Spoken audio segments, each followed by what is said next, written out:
Okay, we should be streaming now. There we go. We are live. Hello, hello. Sorry about being a little late, but better late than never. Anyways, let's get on with the stream.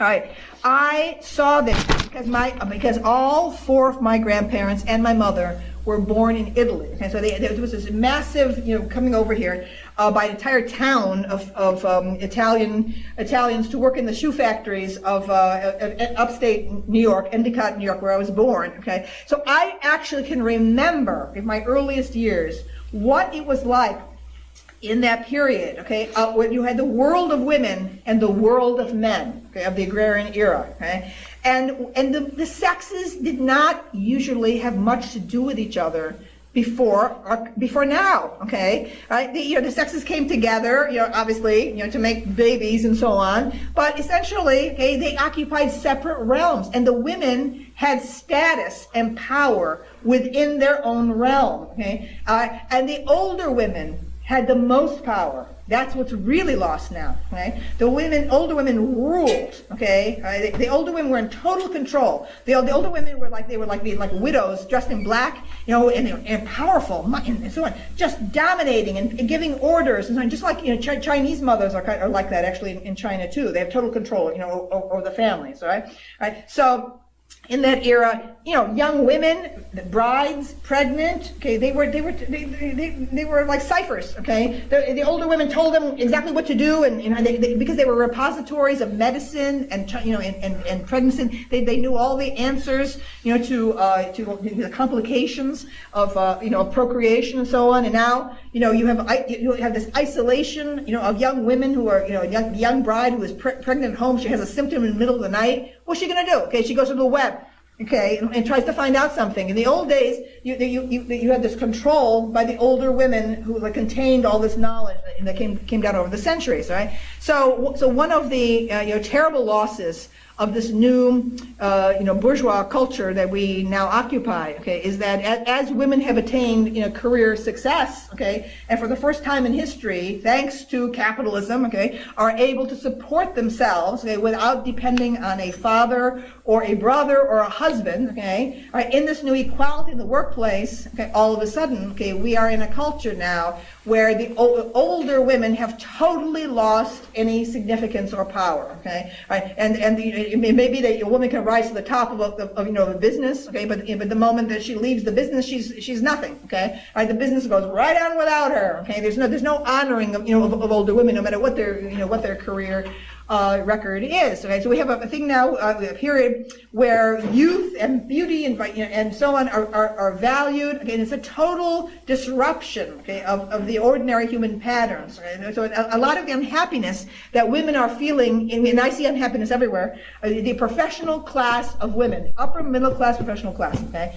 Wherever I go, okay, whether it's Europe or Brazil or or America or Canada, okay, the women are unhappy. Okay, women with who are affluent, okay, and have powerful positions, okay, in every aspect, okay, of life now, are unhappy, okay, and they don't know what the source of their unhappiness is. And feminism wants to say it's men. It's because of men. Men must change. That's what. And no, I don't think so. I think that women have suffered a tremendous dislocation with the loss of that agrarian solidarity among women. Okay, the world of women. Okay, they were happy. Okay, within it. Okay, they worked together in a group. They cooked. They did the laundry. Everything was together. And now women feel isolated and and alone in this new thing, this unit of the nuclear family, okay, it is not healthy. It is not part of human life, which is always tribal and collective and so on. So what I'm trying to get people to realize, okay, is that a lot of the unhappiness that women have right now is not due to male failings, but rather to profound shift in how human beings have lived.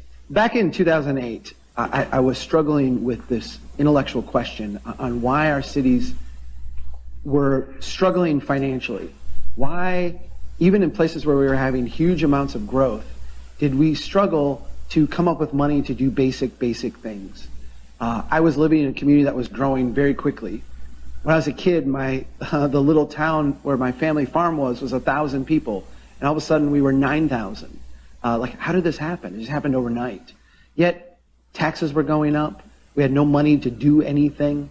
At one point, the city that I live in now, about 20,000, we came up with $9 million to widen out a shortcut around the south side of town. At the same time, we were laying off police officers, firefighters.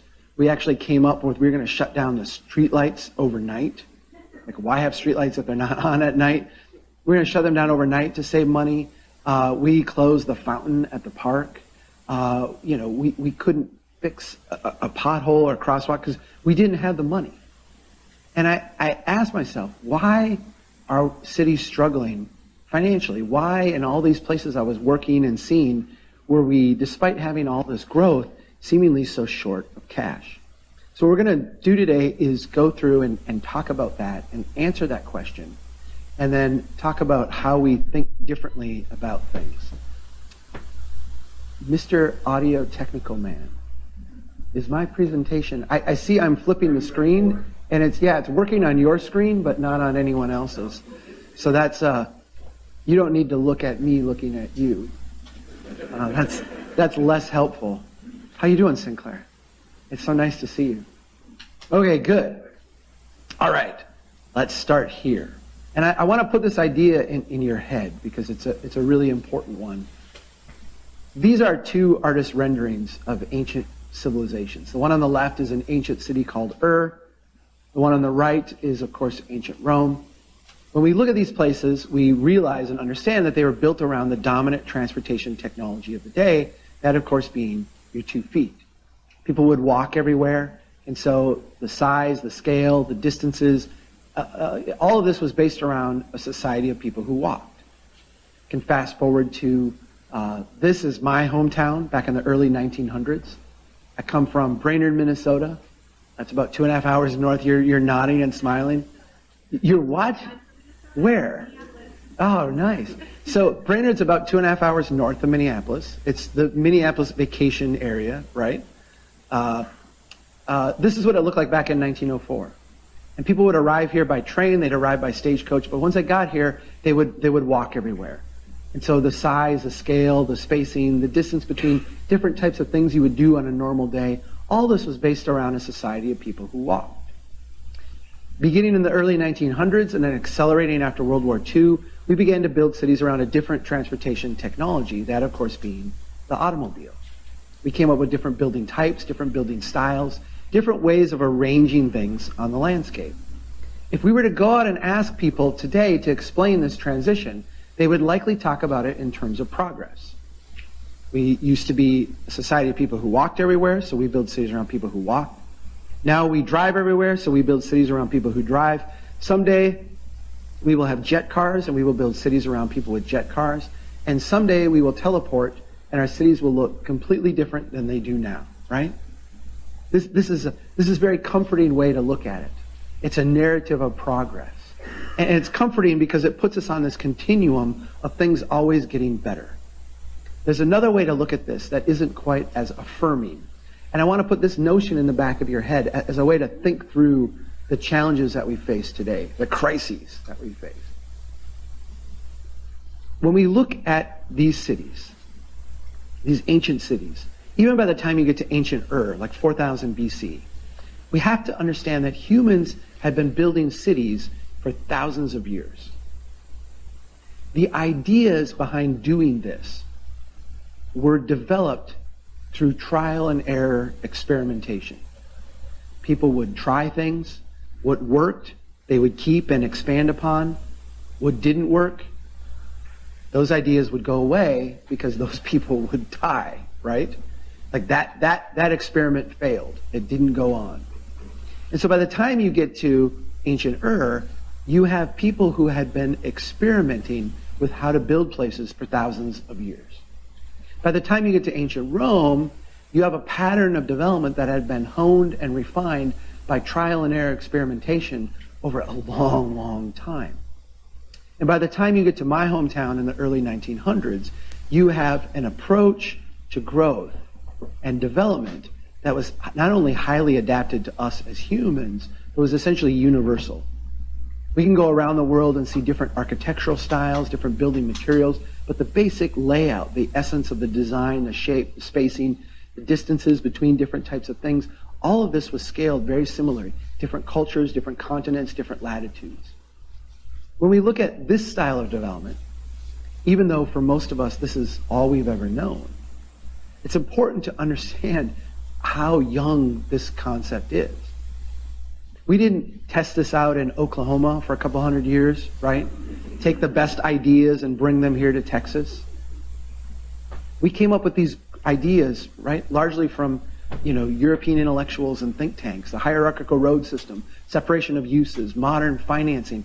All these things are theoretical constructs that we just took and applied all at once to an entire continent. It is important for us to understand how big of an experiment this is. No society in all of history has tried to reshape an entire continent, not only the way people live and interact with each other, but the political, the cultural, the social, the economic dynamics of that entire system. What we're going to talk about today are some of the implications financially of that development pattern. When we look today at the way cities grow, there's three primary mechanisms that are used. This is different than 100 years ago. 100 years ago, if Austin was going to experience growth and jobs, those are going to be byproducts of things we did locally. Today, those are shared responsibilities between local government and state and federal government. So we see growth happening through transfer payments between governments, state and federal government coming in with grants and programs to help us create growth and jobs, transportation spending, and then debt. Private sector debt, public sector debt. When we look at these mechanisms and look at the way they're used today, we use them to create growth. And of course, growth is important to us because it gives us the money we need to do the things we want to do. One of the reasons why Austin is looked at as such a successful place is because you are growing, right? The growth solves a lot of ills, as I'm going to show you here in a little bit. It's important for us to step back and understand what happens with these transactions. When the federal government comes in with a grant, when the state comes in with some type of program or subsidy, when the DOT comes in with some big project, or when the private sector comes in with leverage capital, we as local taxpayers, we as the local government might have a little bit of match. We might have some money we got to spend to upsize a pipe or a little bit of staff time. But the bulk of the transaction, the bulk of the investment is being paid for by somebody else. All those mortgages, all those commercial real estate loans, all that, those are costs that other people are spending. We, however, get the benefit of the new growth. Now we have the new tax base, we have the new, we have the transaction fees, we have the new sales tax revenue.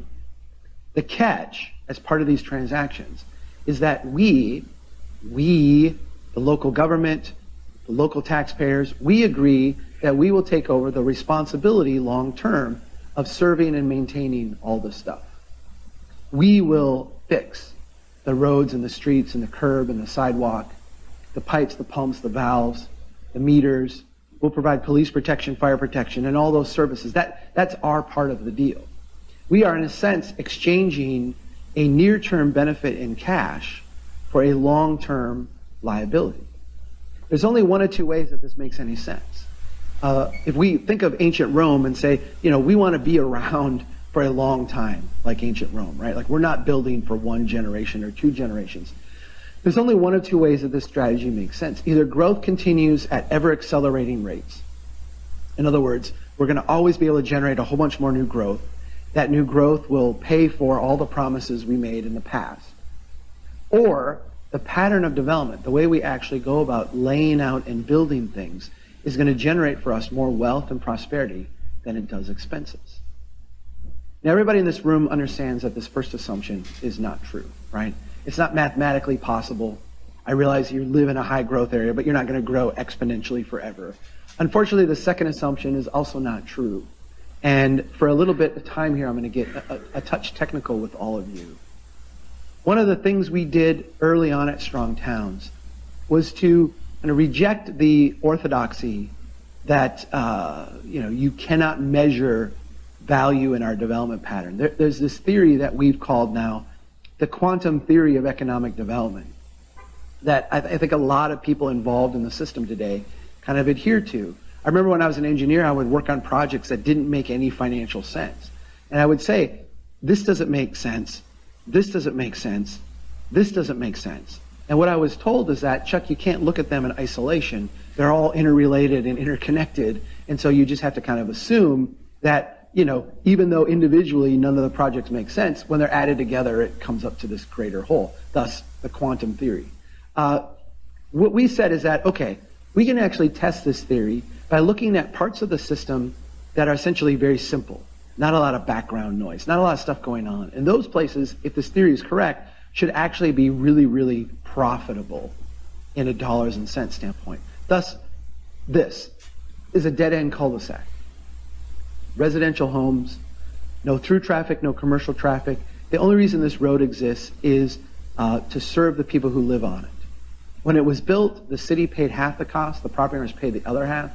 We asked the question, based on the revenue the city's collecting from the people who live on this road, how long is it going to take the city to recoup what they just spent to build it? The answer is 37 years. Now, the road won't last 37 years.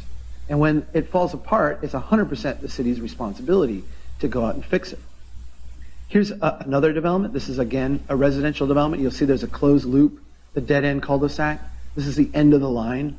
There's no through traffic, no commercial traffic. The only reason this road exists is to serve the people that live there. It was built in the 1980s. The costs to build that were rolled over into people's mortgages, right? The developer paid those costs, and the people picked that up in their home prices. They've been paying their mortgage for years. They've been paying their taxes for years under the assumption that the government would come in then and maintain their roadway. When that happened, the cost was $354,000. We asked the question, based on the revenue the city's collecting from these property owners, how long will it take them to recoup the amount of money they just spent to fix the road? The answer is 79 years. The road won't last anywhere near that long, so we said, okay, let's say the city wanted to try to collect enough money from these property owners between now and the time the road fell apart to actually have the money to go out and fix the road. What would that mean? It would mean an immediate tax increase of 46% with additional increases of 3% over inflation every year for the next 25 years, with all that money going just to maintain the roadway. The sewer, the water, the storm sewer, vastly more expensive undertakings. Now, sometimes people say, okay, Chuck, we get it. We know we lose money on residential, we make it up on commercial. To which my response is, I don't know any corporation that loses money on 90% of what it does and tries to make it up on the last 10%. I don't know why an incorporated municipality would think that was a smart business strategy. Nonetheless, we've kind of culturally convinced ourselves that if we just have enough commercial property, it doesn't matter what happens in our residential neighborhoods. This is a business park. This is one of those build it and they will come kind of investments that we see all over. This was built in the mid-1990s. It's now completely built out. Every lot is occupied. The city felt this was such a good project, they wanted to repeat it. They wanted to build the exact same thing on property they own right next door. We said, if we could build the exact same thing at the exact same cost and get the exact same amount of investment, would that be a good project? In today's dollars, it would be $2.1 million to build. There's $6.6 million of tax base there. Among that tax base, 4 of the lots are a church. 2 of the lots are a school bus maintenance building owned by the school district. 1 is a county maintenance garage. 1 is a city maintenance garage. All these are important facilities, but none of them pay any taxes to the city. Of the remaining ones, the ones that actually pay taxes, every single one was either sold for $1 and or given a long-term tax subsidy in order to attract them to move into the park. For the sake of our analysis, it's the only way we could make the numbers even remotely work. We had to assume that when this new park was built, every single lot within it was developed within 12 months by a non-subsidized full tax-paying entity, and that every single penny of revenue went to pay down that bond. If that were the case, it would still take almost 3 decades, 29 years, for the city to break even. That's 3 decades where everybody else's taxes would have to go up to provide police and fire protection, to sweep the streets, mow the ditches, and do every other service that is needed. And that's in the most wildly optimistic scenario. Now, in the early days of Strong Towns, I used to go through and do like 15 of these. I'm very proud of all of our case studies. If you go on our website, and I'll give you that address at the end, there's a whole bunch of case studies on there. You can go through them at your pleasure. I found that after 3, people started to, break down, and it didn't go well. So I'm just going to skip to kind of explaining what's going on. And this is easy to grasp. You will get this. It will make intuitive sense. But I am going to use charts to explain it. I'm an engineer, so I kind of like charts. Bear with me, and we'll get through this, and then 4 slides of charts, and then no more charts. Yeah, you're not a chart person. It's okay. As in, when you go to engineering school, you don't realize that the rest of the world doesn't speak in math and charts and what have you. I've come to appreciate that. So we'll get through this. Let's say that a developer comes to us and says, I have a piece of property here I'd like to build upon. I am willing to build all of the residential homes, all of the commercial buildings. I will, at my expense, put in the required roads and streets and curb and sidewalk. I'll pay for the pipes and the pumps and the valves and the meters. I'll do those all to your standards. I will follow all of your rules and regulations. I'm not asking for any subsidies of any type. The only thing that I'm asking as a developer is that when I'm finished making this huge investment in your community, that you, the city, the public, agree to take over the long-term responsibility to serve and maintain all this stuff. What would we say? Yeah, we'd say, fantastic. We spend nothing, you spend everything, we get all this new growth. This is wonderful, right? Let's say, we're from Austin, we're very smart people, we're very prudent, we want to do the right thing. We've heard of this strong town stuff. So what we're going to do, when the money from this new development comes in, we're going to take the portion that would normally get siphoned off and spent in other parts of the city fixing and maintaining stuff, and we're just going to set that portion aside. And every year when that money comes in, we're going to take that portion, we're going to set it aside, and we're going to allow it to accumulate so that when we get out a generation from now, and we have to make good on this promise we made that we'll fix and maintain and take care of this stuff, we'll have a pot of money to do that. This is what that looks like. In year 1, everything is brand new, hasn't cost you anything. The money comes in, you take that portion, and you set it aside. In year 2, you add to what you had in year 1. In year 3, more money comes in, and you add a little bit more. Year 4, year 5, and you can see a 5-year-old road isn't costing you anything. A 10-year-old sidewalk isn't costing you anything. A 15-year-old pipe isn't costing you anything. And so the money's just coming in, and you're continuing to accumulate. You get out a couple of decades, and you've got quite a pile of cash. You're feeling very rich. The problem is, in this example in year 25, when you have to actually go out and spend money to fix stuff, what you find is that the cumulative amount of revenue is insufficient. And from a cash flow standpoint, you run far into the negative. Now, cities are not one development, right? Cities are a series of development, a collection of neighborhoods. So let's say that our developer comes back in a couple years later. Says, that project worked out really well for you, worked out really well for me. I would like to do a similar size development. And every other year from this point forward, the developer walks in the door with a similar size development. In other words, the ideal scenario that all cities covet. Nice, steady, continuous growth. And we take that money and we set it aside and we save it for the day when we have to make good on all these promises. This is what that looks like. In your first year, you've got your first development. It pays in for the entire 25 years shown. Year 3, you've got another one. Year 5, year 7. And you can see that not only do you not have any expenses, just positive money coming in, nothing going out, but you are having growth upon growth upon growth. You're feeling very, very successful. Your cash actually starts to accelerate upwards. And when you get to year 25, a year you have to make good on that very first promise you made way back in year one. You've got to spend a little bit of money, sure, but it's not a big deal, right? You've had all this growth. The growth creates what we call the illusion of wealth. Because as we all intuitively understand, if you lose money on every transaction, you don't make it up in volume. If you lose money over the long term on every project that you do, the further you go out in the time horizon, the more downward pressure there is on your budget. This is the answer to that question I started with. Why are cities struggling? Why, despite all the growth and the job creation and the incentives and everything we've done to create prosperity, why do we struggle to do basic things? It's because we live way out here on the far edge. Let me ask you a couple questions. First of all, do you recognize yourself in this chart here? Do you see yourself here? We're having this kind of bizarre election season where, we're being asked to look at the way we go about things with two incredibly distorted lenses, right?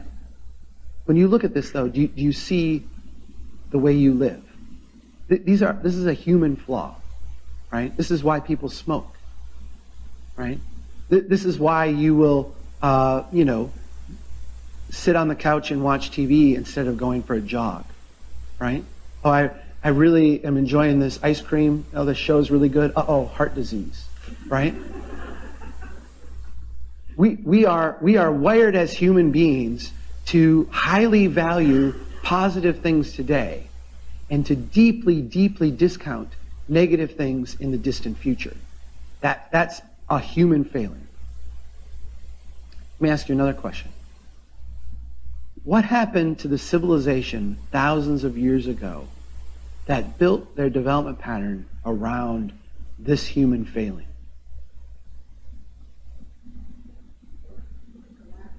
Yeah, it's not around anymore, right? They went away.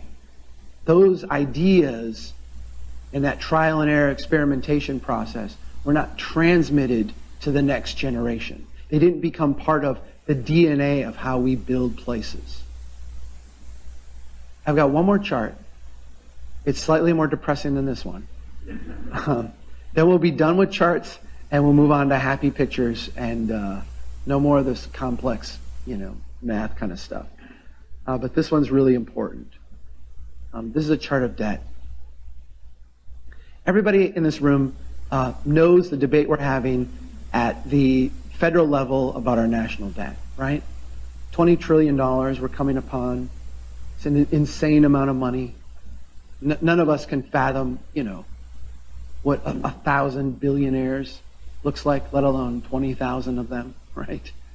It's insane. When you look at this chart here, the bottom line, the blue one, that's the growth post-World War II of our federal debt. The black one right above it is the growth in our GDP.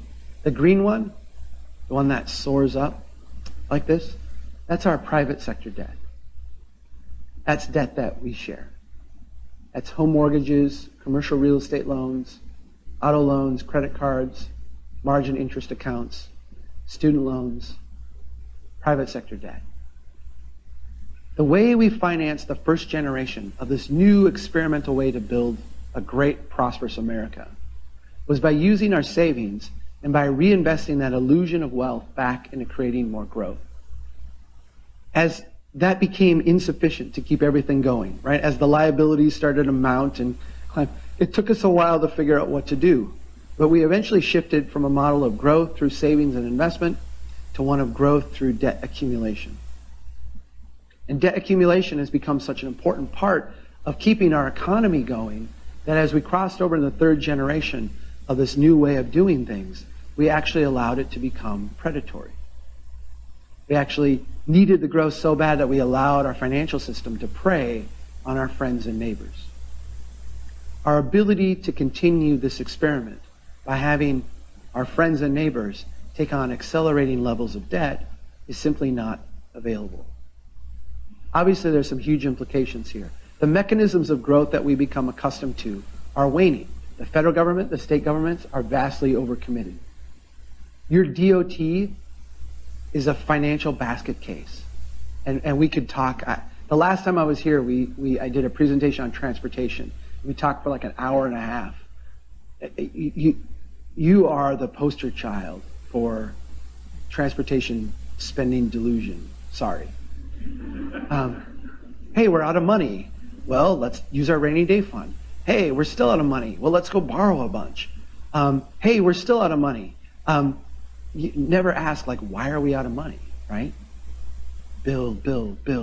It's crazy. It's crazy. The private sector is way overtapped. What this means for us at the local level is that we're going to be forced to absorb the costs of our development pattern. If we want that road fixed, we have to pay for it. If we want that pipe repaired, that money is going to have to come from us. This can't be done in the current pattern of development without some incredibly large tax increases and or some devastatingly large cuts in services. Now, I wasn't invited here this morning to tell you what you already all know, right? This is a debate we're having everywhere across this country. How big is the service cut going to be, and where is that going to be felt? How big is the tax increase going to be, and who's going to pay for it?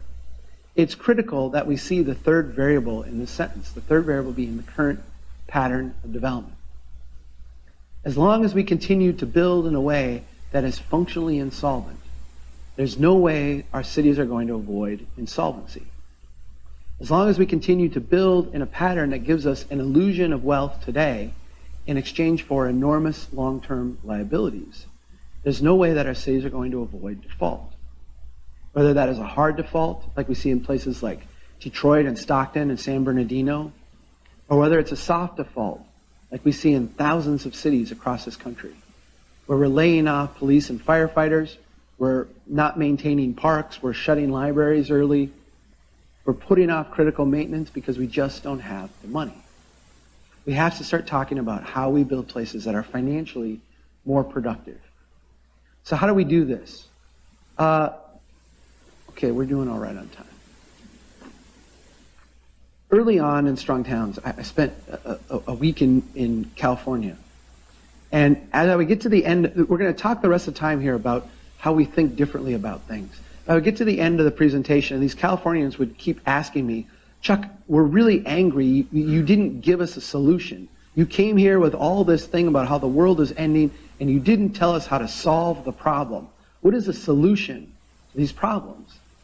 And it took me a while to grasp what they were actually saying, because what they were actually saying was slightly different than the words that would come out of their mouth. What they were saying was this: Chuck, what can someone else change about what they're doing so that I don't have to change anything about what I'm doing? Right? There are no such solutions. Right? These problems are unsolvable. What we have created for ourselves is a complex set of interwoven challenges. And what we talk about at Strong Towns are not solutions, but rational responses. How do we, as smart, thoughtful, intelligent people, working together, living together in a community, look at this complex set of challenges, roll up our sleeves, and respond as rational, thoughtful people? As a way to think through that, I always want to start here. Again, this is my hometown back in the early 1900s. When I first saw this photo, I was just blown away. I love the look of the street. You know, the way the public realm is framed, the buildings line up. It's just the right, like, Greco-Roman ratios. There's great segmentation of the space. The buildings themselves have great symmetry. They front the street in just a perfect way. This is an exquisitely designed street. Let me ask you some questions about these people here. How thick was their zoning code? How many boards and committees did you have to go to in this city to get an approval to build something? How much tax subsidy did they give out? How many state grants and federal incentives did they get? How many miles of pipe and road did they build to attract this development? How many shovel-ready sites do they have? How many engineers and planners and economic development advisors do they have on staff telling them how to do all this stuff? We can go through the litany of things that we have convinced ourselves are absolutely essential to building great places. They had none of them. These were a bunch of illiterate lumberjacks in the middle of nowhere. They didn't even have 30-year mortgages. How did they do this? How did they do this? It's really, really simple. They copied what they knew worked. They took the materials they had on hand and they built in a pattern and a style that they had seen work for thousands and thousands of years. After all the incentives for growth, all the job creation programs, all the tax subsidies, all the infrastructure we built, all the advice from engineers and planners and et cetera, to make this city a fantastic place. Here's what this exact same street looks like today. Yeah, it's a wasteland of parking and half-occupied buildings. And if you want to grasp in one snapshot why our cities struggle today, understand that there's $500,000 of infrastructure in that little stretch of street right there. Where's the wealth that is going to take care of that generation after generation after generation? You know, I was giving a lecture in Boise, Idaho, and I got to this slide, and a student raised their hand, stood up, and said, Chuck, I'm from Costa Rica. Costa Rica is a very poor country. We can't afford to build the way that you build here. When we build, we have to build one block at a time. And before we build the next block, we have to make sure that every gap on the block we just built is filled in. Otherwise, we won't be able to afford it. Costa Rica is a very poor country. We can't afford to build this way.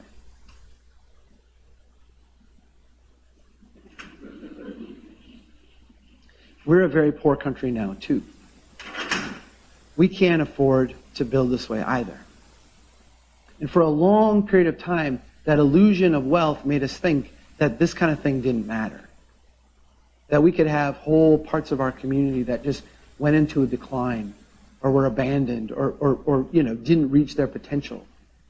Because we were so rich, we had so much growth, we had so much stuff going on that it just didn't matter. Didn't matter. Well, it does matter. And what we're starting to wake up and realize is that not only is this development pattern financially insolvent, but the key to actually starting to deal with that is to look again at these places and say, how do we make better use of them? So, how do we start to think differently about all this? The first thing we have to do is get rid of our worst inclinations. Build it and they will come is a fantastic movie plot. It is a terrible economic development strategy. We are so conditioned today to believing in the build it and they will come mantra. It's hard to even realize that even a generation ago, this is not how we did things, right? This is part of what we call the desperation phase of this experiment. We're so desperate for growth that we actually go out and do all this stuff, make all these crazy, crazy investments to try to induce it and create it. This isn't how cities build wealth. And this isn't how cities have ever built wealth. I'm going to show you right now the very simple mechanisms that cities use to build wealth.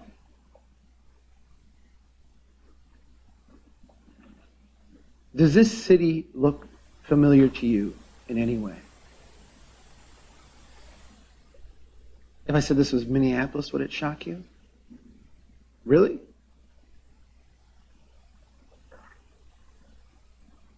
Minneapolis used to look like that at one point. It's clearly not Austin, right? The trees are wrong, the building style's wrong. But we can go back in time, and there was a point in time where Austin looked like this, right? A little collection of pop-up shacks, right? San Antonio started like this, Dallas, Fort Worth. They were all like a little collection of little pop-up buildings, right? Houston, New Orleans, San Francisco, Vancouver, Chicago. We can go back far enough Manhattan at one point looked just like this, right? In its early days, a little collection of pop-up buildings. We can go back even further. London, Paris, Rome. You know, there could be a picture of Romulus and Remus standing in a place like this.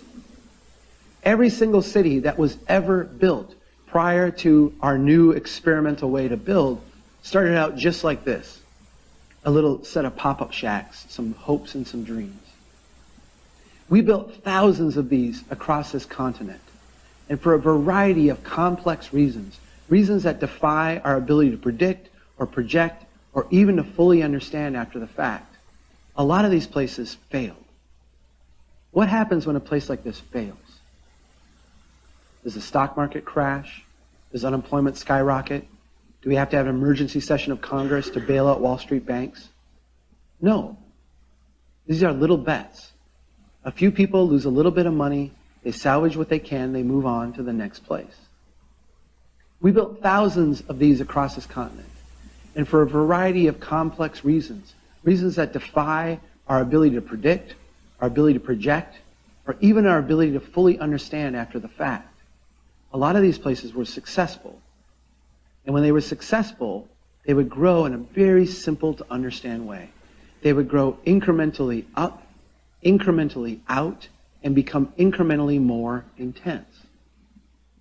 And so after 30 years, this little pop-up street, which is my hometown in 1870, would become that street I showed you earlier. And after another 40 years of incrementally growing up, incrementally growing out, and incrementally becoming more intense, the street of 2- and 3-story wood structures would become one of buildings with brick and granite. We don't build wealth by going to the casino and putting it all on red. The way we build wealth is by making small investments over a broad area over a long period of time. Let me show you how powerful this style of building is. Here's 2 identical blocks in my hometown. The one on the left I've labeled old and blighted. The one on the right I've labeled shiny and new. If you look at them, you'll see they're the same size, the same area, the same amount of public infrastructure. Everything about them is the same except for the style of building. That old and blighted block looks like this. In the 1920s, as my city was growing incrementally, the next increment of out were these 3 blocks. So what you are looking at is the 1920s equivalent of the pop-up shack on the far outskirts of town. Had things continued on, as they had for thousands of years, what would have happened? You'd have eventually gotten 2nd, 3rd stories. These buildings would become more ornate, more intense. Of course, that's not what happened, right? What happened is we had the Depression, we had World War II, and then we just skipped right over these places and started building out on the edge. These 3 blocks have stagnated for 90 years. The city labeled it blight. They had the block 2 over torn down, and now we have the new Taco John's drive-thru. Everybody here thinks Taco John's is so funny. Culturally, did we just not get Taco John's here, or what's the deal? Here's the thing. I go to your places that sell tacos. You don't have potatoes dipped in cheese. Like what kind of Mexican food do you have down here? So this is our Taco John's. Everybody was thrilled about this, right? We got rid of blight. We now have a building that meets all the setback requirements. It meets the parking ordinance. It meets the sign, requirements. The engineer was happy because we got rid of the on-street parking. Now the cars can flow through more smoothly. The environmental people were happy because now we have a little bit of green space, and they got them to plant native plants in the stormwater area, right? The bike ped people are even happy because they got a little bit of a sidewalk there. Here's what nobody bothered to consider. That old blighted rundown block has a total value of $1.1 million. That shiny and new block, the same size area, the same amount of public infrastructure, the day it was built, it's only worth $800,000. The city's actually collecting 42% more taxes from that old rundown junky block. Understand what you're looking at. You are looking at the traditional pattern of development, the way we built places for thousands of years around the world. In its infancy, after 90 years of neglect. And it still outperforms by a wide, wide margin the stuff we build brand new today. And we all know the trajectory of the taco joint, right? 20 years from now, there'll be a new taco joint up the road. This one will be turned into a used car lot. 10 years later, it will be boarded up. We'll be looking for a grant or something to get it torn down, right? We've all been around long enough to see this transition. In fact, in the 3 years since this was built, here's what's happened to the taxable value of these two properties. We see the same kind of thing out on the edge of our cities. This is our Mills Fleet Farm. Mills Fleet Farm, 19-acre, double-sized big box store, auto dealership, gas station. You remember Mills Fleet Farm? Yeah. Glorious, right? No, come on now. What kind of Minnesotan are you? Mills Fleet Farm, when you walk in the door, verify this for me. You've been in Mills Fleet Farm, right? Oh, come on. When you walk into Mills Fleet Farm, it has auto parts, animal feed, lumber, guns and ammo, camouflage lingerie. That's the product mix. I feel like they would work really well here in Texas. I'm not sure why you don't have any, but these are huge in the Midwest. This is our 19 acres, our most valuable piece of property in the entire area. When these people show up at a council meeting, we just stop the meeting and ask them, like, what do you need, right? Here's 19 acres of our core downtown. If you've seen the movie Fargo, you've seen a not so flattering but not so inaccurate portrayal of my hometown. The downtown's kind of a rough place. Most of the second, third stories are not occupied. The first stories really struggle. There have been no buildings built in my lifetime. Plenty that have burned down or been torn down to make way for parking lots. When we look at that 19 acres on the edge of town, we see a total value of $0.6 million per acre. It's a huge sum of money in one lot.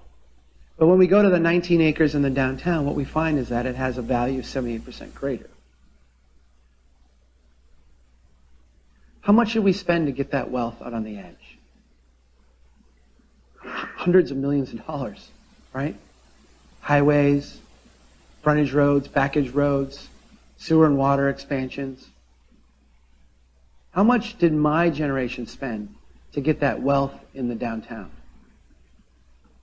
Nothing, right? That was wealth that my great-great-grandparents and their contemporaries built slowly and incrementally, and then bequeathed to us as an endowment of sorts that would just continue to pay back year after year after year. What happens when Mills Fleet Farm goes out of business? I don't know. But what we are pretty confident with, because we've seen this happen, right, when these places close, is that whatever comes next is lower on the economic pecking order than what's there now. You're looking right now at the peak, right? There are 134 different properties in the downtown. What happens if one of them goes out of business? What happens if one of them loses a tenant, retires, right? What happens if, in our infinite wisdom, we figure out that as planners, we have too much retail and zoning and not enough office zoning, right? We have too much residential and not enough commercial. Well, these buildings are highly flexible. They're highly adaptable. You don't need to be able to predict the future when you build in such an adaptable way. Our new style of development not only is not very financially productive, but it's not very adaptable or flexible. The traditional pattern of development not only is financially really, really productive, but it is adaptable and flexible. There's a reason our ancestors, and I say that in the largest sense of the term, there's a reason why our ancestors built this way. We see this reflected in cities across the country. I'm going to show you now in the third dimension the work of Joe Minicozzi modeling value per acre. If you think of a farmer going out and spreading seed across a field, the parts of the field that grow up the most robustly we say are the most productive. What I'm going to show you now, value per acre, is financial productivity. Where is the most financially productive parts of our development pattern? This is Buffalo, New York. Buffalo, New York has lost population every census since World War II. It's been a steady decline. Their core has been hollowed out. Yet when we step back and say, where's the most valuable property in Buffalo, New York, can you point to their traditional downtown? Not only is it financially still a huge repository of wealth, but it dominates everything else around it. We can say the same thing in smaller cities. This is one about 60,000 in upstate New York. The same pattern. This is a very small city of 1,200. When I first went to this place, they said, Chuck, we've got some great stuff going on down here. We've got some great stuff going on up here. But these core neighborhoods are just terrible. We got to figure out how to get this stuff torn down and get something good built in there. And then we showed them where all their wealth was. In those poor neighborhoods. In the neighborhoods with all the poor people. Joe Minicozy was at Urban 3. His team and I were invited to come to Lafayette, Louisiana. And to not just do a study of where the revenue's coming from, but to actually go deeper and say, where is the city spending money and where's the city bringing money in? And we looked at every single property in the city and every single expense in their budget and said, how can we map this out and show what's going on?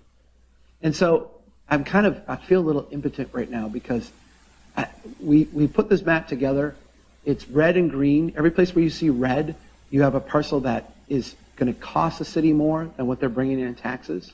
Every place where you see green is a parcel that is bringing in more money than they are going to spend. The reason for my impotence is that this clicker does not work on this screen.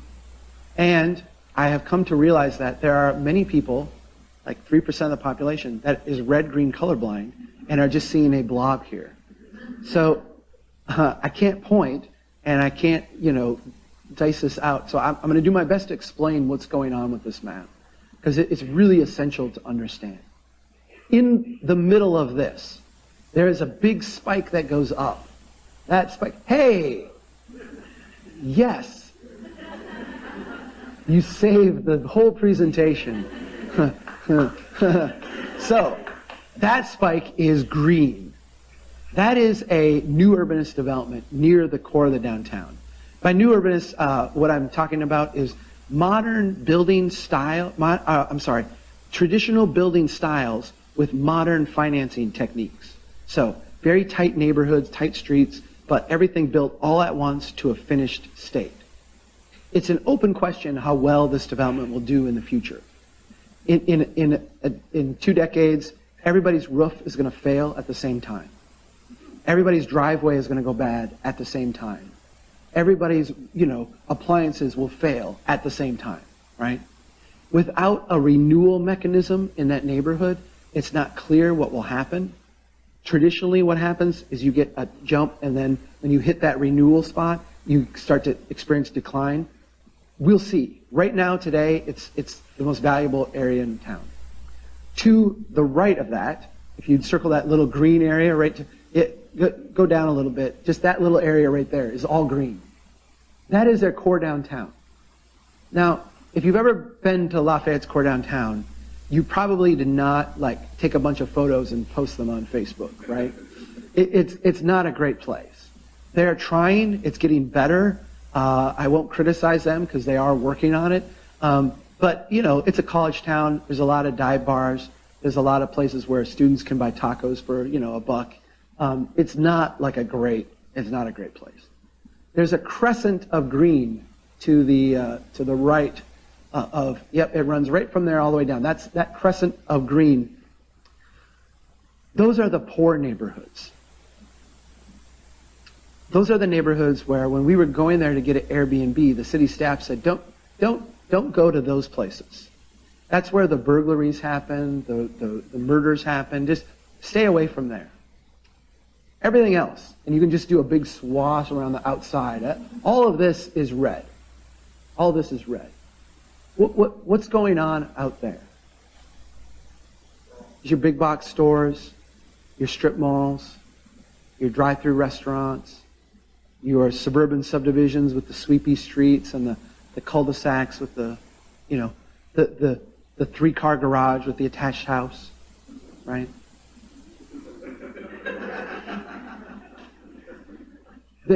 There's 2 subsidies represented in this map. And they are subsidies universal to the American pattern of development. Subsidy number 1, the poor neighborhoods subsidize the affluent neighborhoods. Subsidy number 2, Future generations subsidize current generations.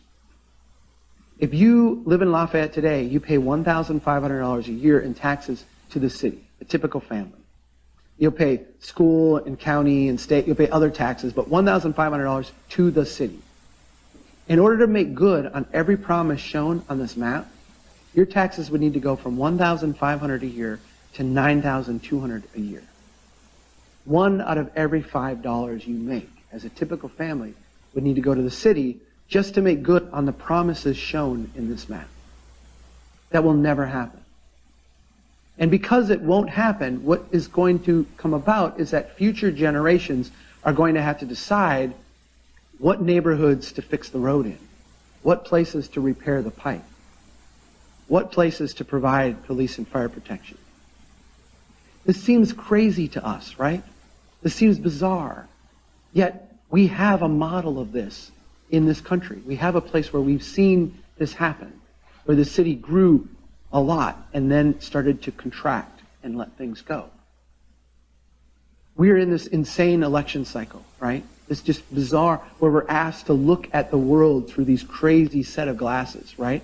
And if you look at Detroit today, if you subscribe to a right-wing narrative or a left-wing narrative, you have a very narrowly focused way that you can explain Detroit, right?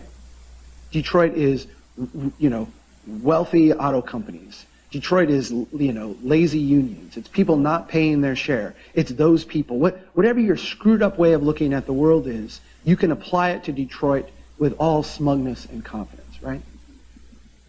I will give you my smug way of looking at Detroit. Detroit got started on this experiment ahead of everybody else.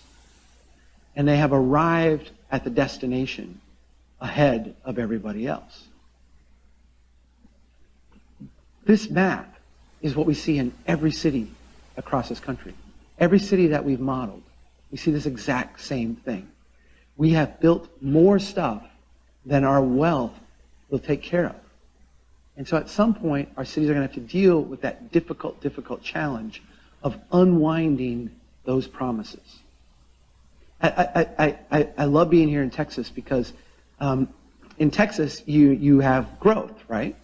And it's funny because I remember back when your former governor was running for president, and all of the politicians up on stage like to rip on what state? What state do you guys rip on more than any else? California. Yeah. It's like, we're not California. We have growth. We got all, we're not backward like them. But here's a fascinating thing. You remember Ronald Reagan? Where he came from California, right? California did not have to have air conditioning to get started on this experiment. You guys did. It took you a couple decades for them to get going before you got going. You're 20 years behind them, right? If you look at your growth cycle, your trajectory, California 1995 is Texas 2015, right? You're just 20 years behind them. I want you to think about what these buildings look like as a way to start to understand how we can do things differently. And really the challenge is not technical, the challenge is cultural. So these are from North Carolina. They could be from anywhere. We see the same kind of values. Here's a Kmart at $384,000 an acre. Here's a Walmart at $967,000 an acre. Here is an old warehouse converted into a supper club, same city, $5 million an acre. And then here you have Jimmy's Pizza, $3.4 million an acre. Look at that building, Jimmy's. Let me ask you this. Do the people of Austin have the sophistication, the wherewithal, the capacity to build something as refined and exquisite as Jimmy's Pizza? Because if you do, look at the amount of wealth that we can build. One of the things that you suffer from here, almost more than any other place in this country, it is, and I think some people would chalk it up to Texas, right? Texas, everything is big, right? That's what you like to tell yourselves, and I get that. It is. Everything is here is big. I agree. But it almost puts us to where small is beneath us, right? Like if it's not, like go big or go home, right? If it's not big, we're not interested. And when we step back and travel this city at 2 miles an hour instead of 45 miles an hour, what we see is that this is a city just full of gaps. There's nothing but space here. There's nothing but gaps in your city. Yeah, we're good. And so when we can look at a place like Jimmy's Pizza and kind of humble ourselves to understand that we actually, we could build something way better than that, right? I know we can. But if we just can work at that scale, look at the amount of wealth we can create. Look at the amount of opportunity we create. And look at how easy it actually is. Now, it's insane to think about doing something like that here because of what? How much would it cost me to buy a 15-foot wide chunk of land here? What, like $1.5 million, right? You have this really crazy property distortion, and I want to talk about it a little bit. And I've been in a little bit of a squabble over the last 2 weeks with people in the Portland area, and I've compared Portland. Where's my friend Jace? I've compared Portland, its newest resident. I've compared Portland to Austin when I was there, and I'll do it again here because the dynamics of the places are very much the same, even though the fundamental cultural ethic is very different. The motivations are very different. The regulatory environment is very different. The way they're dealing with their housing unaffordability crisis is very different, but the effect is the same. And it's the same, I think, for some very fundamental, easy to understand reasons. This is Joe Minicozzi's map of the Austin area. And you can see this huge purple spike, which is your downtown. In the modeling that Urban 3 has done around the country, Austin is this crazy anomaly. They've not done Portland yet, but Portland, I think, would be the same way. You have the highest spike and the widest, flat area that is anywhere in the country. The dichotomy between the value per acre out here and the value per acre here is huge. It's huge. I want to walk you through a thought exercise as a way to get your mind around what I see going on as someone who has worked with developers and worked with people who acquire and build and develop land. This is the mechanism that I see happening in your city and in Portland and in San Francisco and in other major cities that are experiencing a housing crisis the way you are. Let's think about 3 properties right next to each other. A single family home, a vacant lot, and then a tower, right? And we can go around Austin, we can find this situation, right? Ponder these 3 for a moment. Let's say that you own the vacant lot in the middle, and you're going to sell it.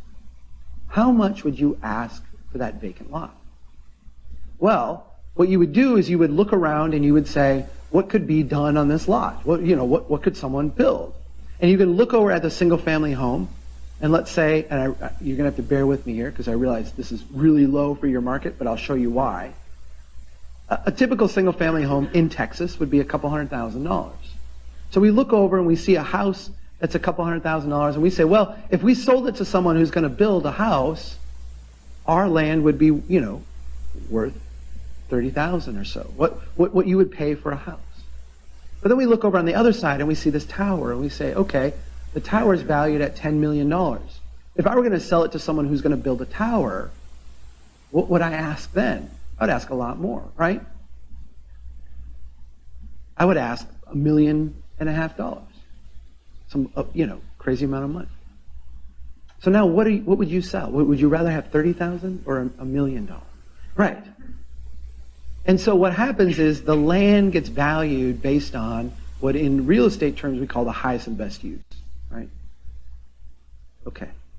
Now, what's the value of that single family home? It's not $200,000 anymore, right?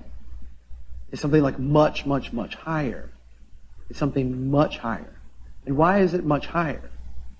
Because it's essentially like dead property, right? It's like a scrape off now.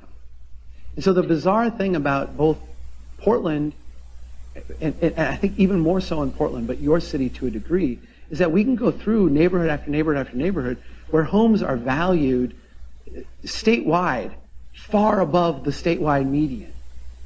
Yet they visually look really run down compared to what you would. You see a $600,000 house, a $700,000 house, and it does not look like a $700,000 house, right? Why is that? Well, why would you put any money into fixing up your house? Why would you put in granite countertops? Why would you put an addition on the outside?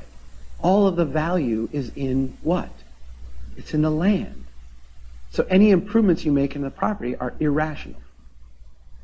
You combine this with the fact that throughout the vast majority of your city, you're not allowing it to breathe at all. You're not allowing it to grow and renew. There's no mechanism to take your wide swaths of single-family neighborhoods and start converting some of those homes into duplexes or adding accessory apartments or doing just basic incremental development the way we've seen around for thousands and thousands of years. And so your market demand is being met in two ways. One, in really high-end, big stuff with distorted land prices. Or two, way out on the edge, where people have these brutal commutes, create, all your congestion, and you're taking on these enormous long-term liabilities. This is not a natural system. And it's a system that I feel like you have, in a sense, created by the way you have chosen to respond to the set of pressures that you have. How would we do this differently? One of the things that we have talked about at Strong Towns, and I think the way to interpret the incremental growth development that we have shown you in this presentation, where you start with the little pop-up shacks and then you go to the next, you go to the next. The reason why I show you Jimmy's Pizza is because we have to start thinking in terms of freeing up the increment. Instead of having growth just be here, and here, what you actually need is for your carpet to thicken up. Your neighborhoods need to mature. They need to actually, your growth should not happen in that big spike. It should actually happen over a broad area, over a long period of time. And so what we have to start thinking of is how do we, and for me, I think we're in this real weird anomalous space, how do we on one end kind of tamp down the thing that is creating the land distortion? At the same time, we take our boot off the neck and actually loosen up the stuff that is artificially keeping these areas from expanding. It's a dual strategy that I think we have to talk through. I realize that is not an easy conversation. There are tons of vested interests. There are tons of people who have notions of what should be, whether it is from a planning theory standpoint or a development standpoint, or they have acquired land at a certain value and have certain expectations. I think if we want to, you can look at Portland and Austin and see the same building dynamics and two different ways of dealing with the problem, neither have been effective.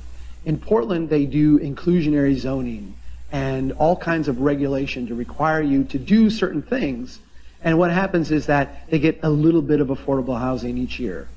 But in the totality of it, it's insufficient. And their housing prices are bizarre. Here, you have chosen to you've kind of convinced yourselves that if we just accelerate the rate at which we can build and build more of this distorting stuff and more out on the edge, that eventually we'll reach the point where we saturate the market and prices will come down. I don't know if you've thought that one through. That's not going to be a happy day for anyone, right? You will eventually, you can, in theory, build your way out of this and get back to, price equilibrium. Price equilibrium is going to be a hard fall, right? I think we have to talk this one through. And I am not suggesting that I know, like, there's an easy answer or I know it, but I think we have to put some of these things on the table as part of the conversation. Our website is strongtowns.org. I'm still writing 2-3 times a week, but now we have a cast of other people who are writing. We release 3-4 articles a day. We do a podcast a couple days a week, a lot of video, a lot of graphics. What we are trying to do is share this message with as many people as possible. And so if you go on our site and you find something that you find compelling, all of our stuff is Creative Commons licensed. So you can copy and paste something I wrote, put your name on it and pretend you wrote it, and that's perfectly acceptable. We are just trying to get these ideas out to as many places as possible. By the way, folks, speaking of sitting on the front porch, I came up with this theory a few months ago. There's been so much talk in recent years about the moral breakdown in American society, the family unit falling apart, and the violence among the small children. It used to be that way, and it's that way now. So why is that? And they've analyzed this thing to death. Here's what happened. We made a mistake in this country years ago when we quit building houses with front porches on them. When everybody had a front porch, it was all more civilized. Get there after supper, sit around, talk, sometimes just grunt. Like, damn. I ain't gonna never eat cooked cabbage again.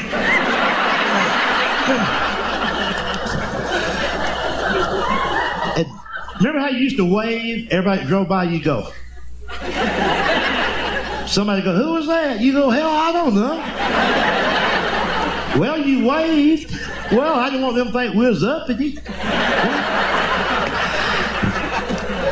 And remember how you used to gossip about everybody that drove down the highway? Somebody goes flying, you go, there goes that David Jackson, driving like a bat out of hell. Got a brand new car. How'd you get a new car? He ain't got no job. I'll bet you his daddy co-signed. He co-signs for all them kids. That's how come they didn't turn out to be worth a damn. But see, you can't do that no more. You know why? Ain't nobody got a porch.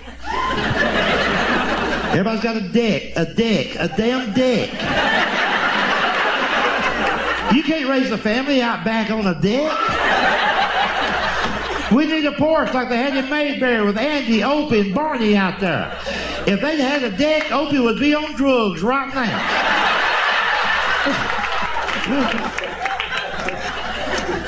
Now, here's why there's no neighborhood crime when I was little. I remember being out on the front porch with my dad and my little brother. Some guy would be walking down the road, and my dad would go, wonder who that man is walking down the road right there. My little brother said, I don't know, Daddy, I don't know him. My dad would go, he can walk down the road all he wants to. But he better not come in my damn yard. Well, see, you don't know that now. You know why? You're out back on the deck. The deck. You can't see nothing back on that deck. And do you remember when the word porch used to be part of our vocabulary? Like somebody would say, you know, I had a glass of lemonade sitting somewhere. I bet you left that on the porch. Where'd I put that hammer? Look on the porch. Or somebody might say, what'd y'all do with that old refrigerator?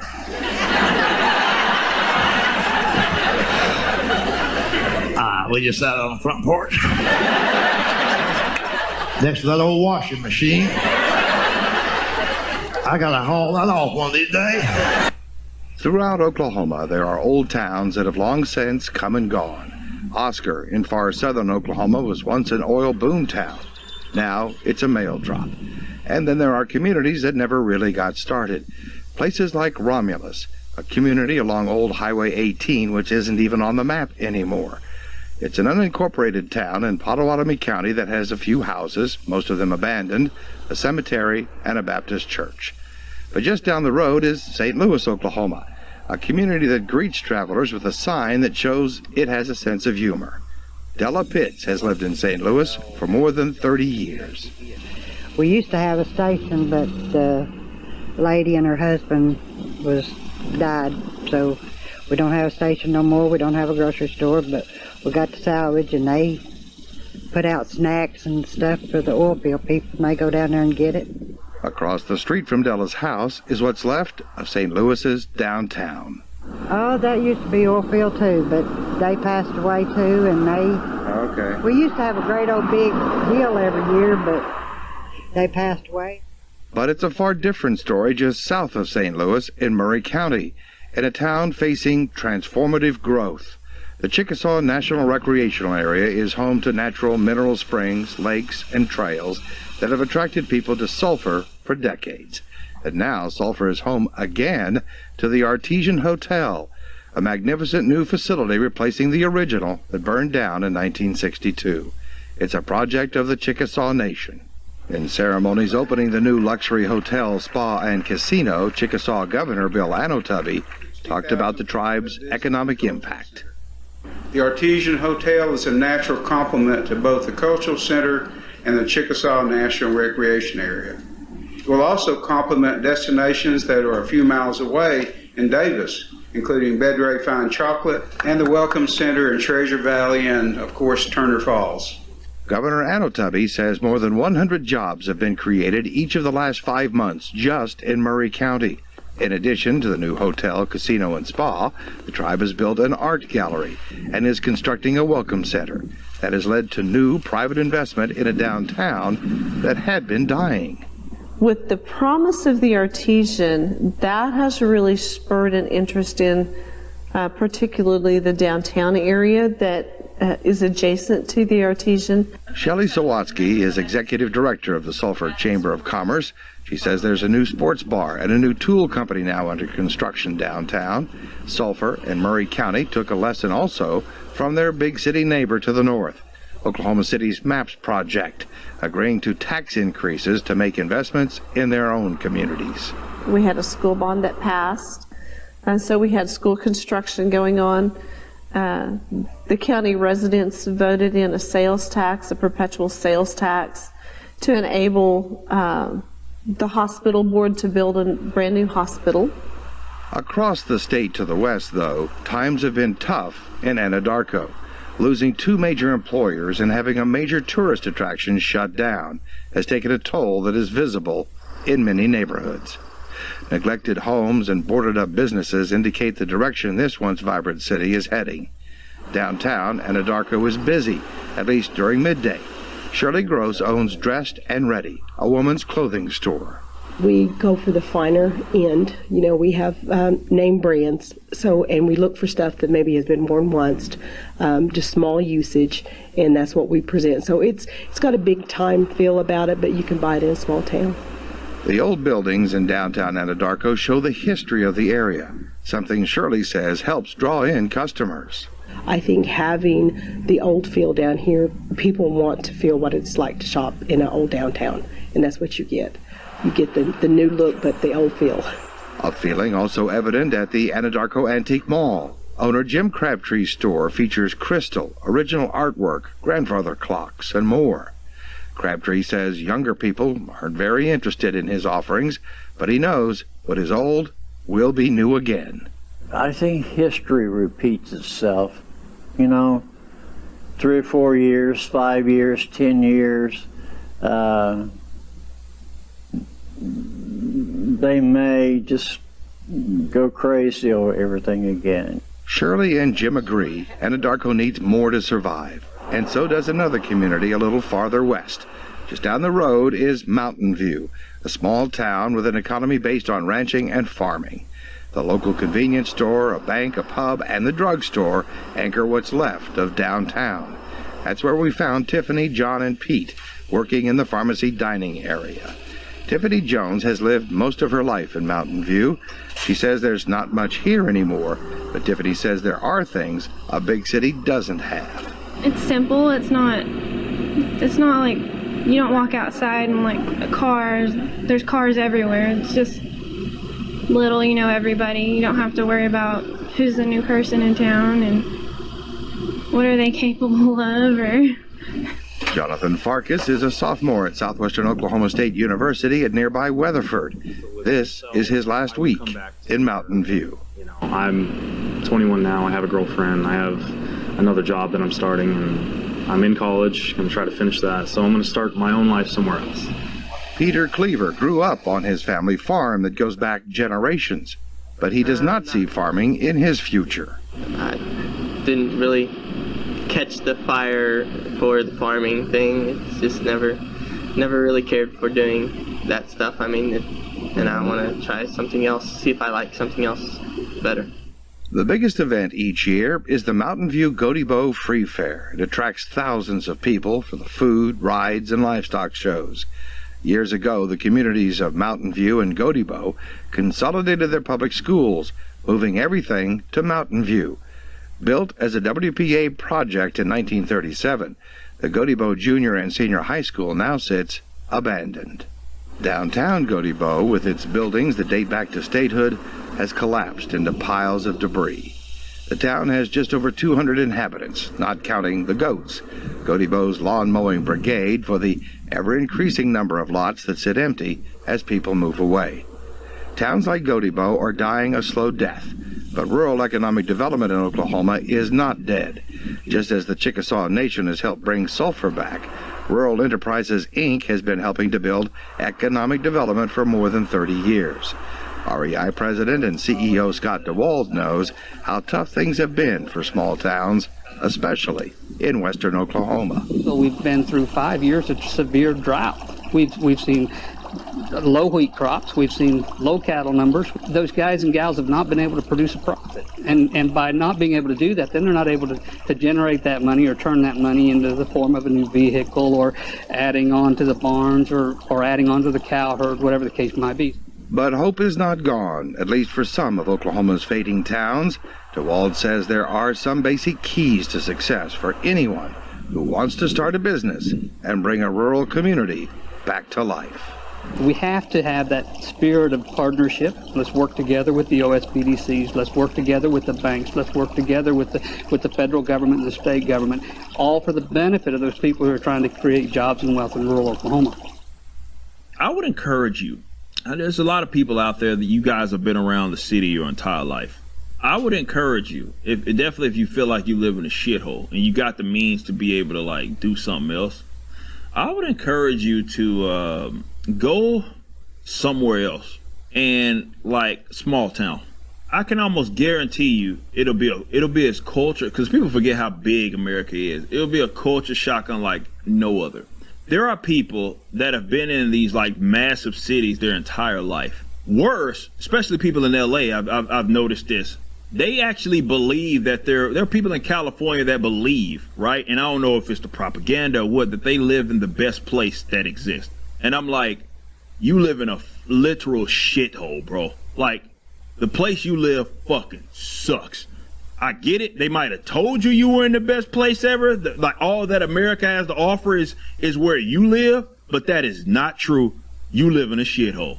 But on a serious note, like, for those of us that have lived in, small towns, lived in the country, as they would call it, you live in a different fucking dimension. And it is.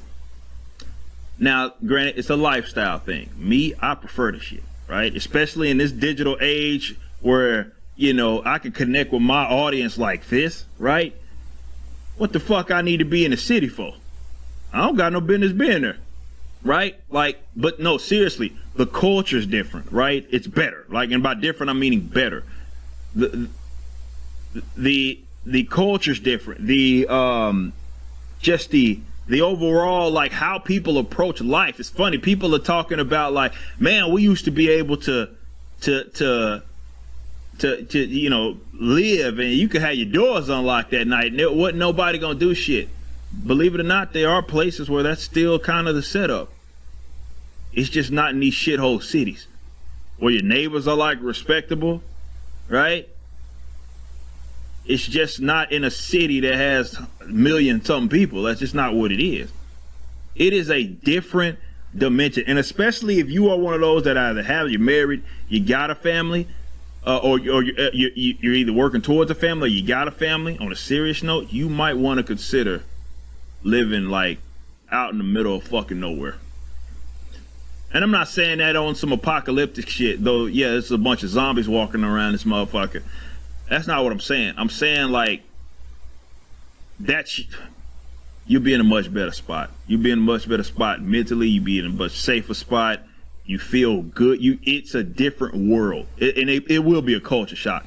But you're in a different fucking world, man. For those of you that have never experienced that, you're in a different dimension. It's like living in two different fucking complete different planets. When you talk about city, definitely one of those coastal junks versus like a rural area or just a small town or something. Like, it's a different fucking thing, bro. Better living too. It's just better living, more quality living. But no, there's a I don't know, it's a cultural thing, right? You got a lot of people that feel like that's what all life is, why they flock to it. It's funny, we were talking about race. Let's talk about it if y'all really want to go down that route. I had some on my mind. I actually was talking to my wife about this. You know, one thing that really did a lot of people in, especially black folks in the South, you know, going into outside of like welfare statism. Many of y'all's, like I'm saying and speaking about other black people, many of y'all's grandparents and great grandparents were landowners. And you were sold a dream that there was better living. Obviously, there's more opportunity if you flocked to like the nearest big city to where you were at. And some of y'all started to gravitate towards that. And it's gone downhill, if I'm gonna be completely honest. Welfare statism had a lot to do with that, right? I will be the first to say that, right? Welfare statism had a lot to do with that. But a lot, like this whole city, like, it's funny, we use the term urban, right? And it's often, it might as well be black in some cases, the way that people use it. Like, they use that urban community thing and they just think immediately black. And I'm like, in terms of black folk in this country, right, that is a relatively new phenomenon. That used to not be a synonymous thing. Like, if you're like my age, right, where your grandmother's age and your it's just that was a dream that a lot of people were sold to flock to. Yeah, you got projects and all that shit that were built in these areas, but like a lot of folks were flocking. They were running away from life that was a better situation, ironically, to flock towards a city where they own shit. Which is why a lot of cases y'all worse off. You might think, oh, I'm financially better, right? Because I got you know, certain amenities and shit. But were you? Because your grandmother was a landowner. Your great grandfather was a landowner. And they had acres of the shit. And now you might live in a city and you don't own a motherfucking thing. One thing I was on my mind, I was talking to my wife about that. It's like, man, these motherfuckers, ain't no land. Like, I even look at my own family, because my grandmother was a landowner, rest in peace. She died, been 8 years, right? Acres of land, right? And for the most part, a lot of the grandchildren flocked to the city because they were going to college and all that shit. They flocked towards the city, including my mom's. My mom's is a country girl that lived in the city. Right, and then I lived in the country. Right, I was a guy that was raised in the city. Right, but I lived in the country. Right, I was living in Arkansas for a little bit, and stuff. So I was, growing up, I had both. I at least had that. I knew it wasn't ever a culture shock for me because I lived and experienced both of those. Like living in the literal like country, right, whereas the road don't have a name. It's fucking county road, like that type of shit. That's I lived that. I lived that, and it's a completely different animal. But yeah, a lot of y'all's moms and shit started flocking towards these fucking cities, and they wanted their little college education and all that shit. And they lied to them, right? Told you, hey, this is the way that you were gonna be great and do all these other things, and y'all don't own a motherfucking thing. A lot of y'all's grandparents and great grandparents own fucking land, bro. Something to put in perspective. I'm just saying. And I get it. It is a like it's a culture thing, I guess, because then if you were around it, that's all that you know. But like definitely with me, I was around both, so I mean, city ain't got nothing for me, and I'm from Oak Cliff, fucking Texas. It don't got nothing. It don't got nothing for me. Being completely honest, city ain't got nothing for me to where I like need to be anchored down to the motherfucker. Cause I don't kick it like that, you know. I ain't fucking. Oh well, I need to have places to go, and I don't give a fuck about none of that shit, man. The way I see it, man, my house is supposed to be my fucking sanctuary. It's supposed to be a place where I'm able to, like, I want to be there, not like I need to be somewhere else. I feel like those types of people are always running away from some shit. They feel like I gotta be near this so I can go do all the fun things. And I feel like, you know, maybe not with everybody, but I feel like with some cats, man, y'all trying to run away from some shit. You know what I mean? If you don't feel comfortable in your own fucking crib, man, what the fuck you running away from? That's all I'm saying. But yeah, man, that's something I was thinking about. I'm like, man, bro, it's like it took one generation. And yeah, welfare state has had a lot to do with it, but it took one generation of people, especially black folks in the South.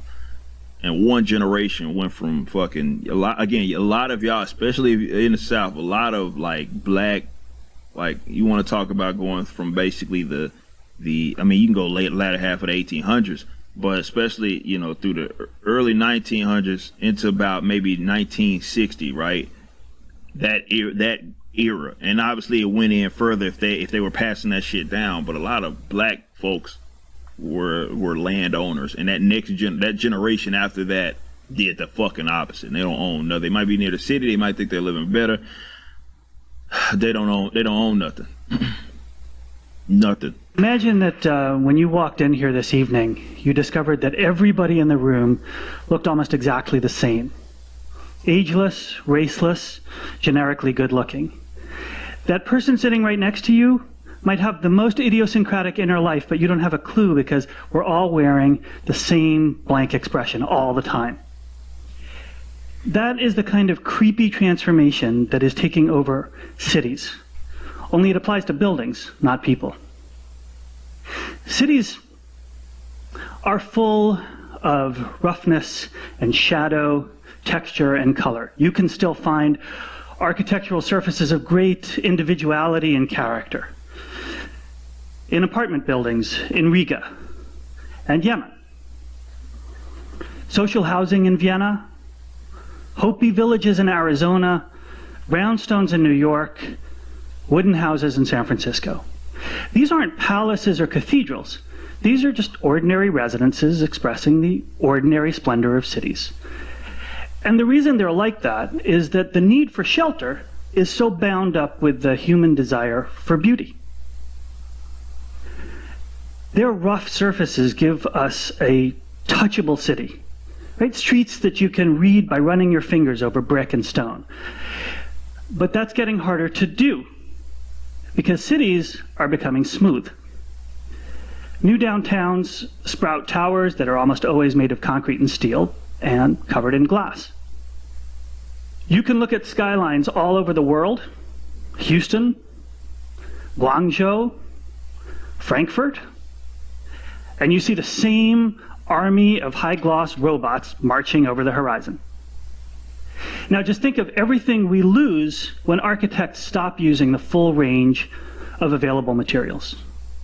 When we reject granite, and limestone and sandstone and wood and copper and terracotta and brick and wattle and plaster, we simplify architecture and we impoverish cities.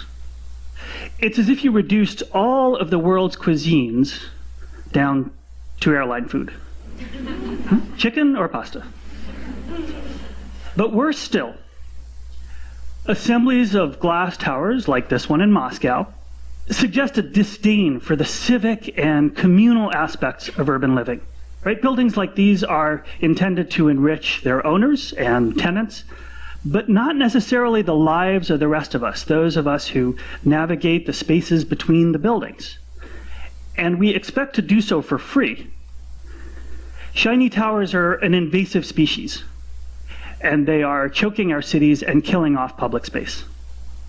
We tend to think of a facade as being like makeup, a decorative layer applied at the end to a building that's effectively complete.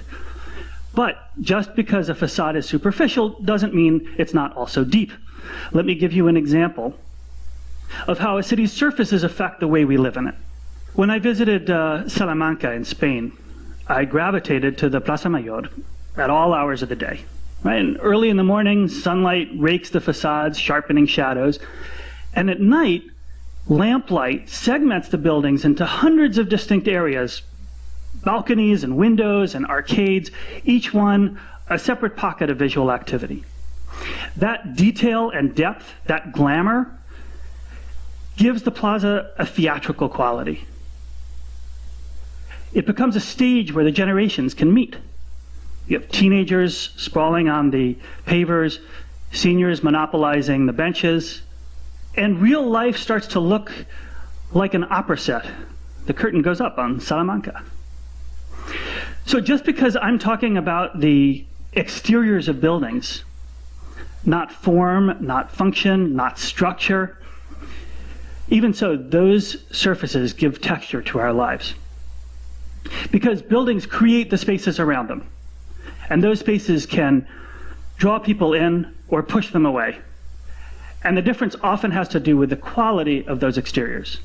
So one contemporary equivalent of the Plaza Mayor in Salamanca is the Place de la Défense in Paris. A windswept, glass-walled open space that office workers hurry through on their way from the metro to their cubicles, but otherwise spend as little time in as possible.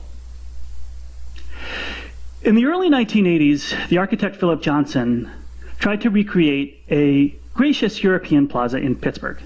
This is PPG Place, a half acre of open space encircled by commercial buildings made of mirrored glass.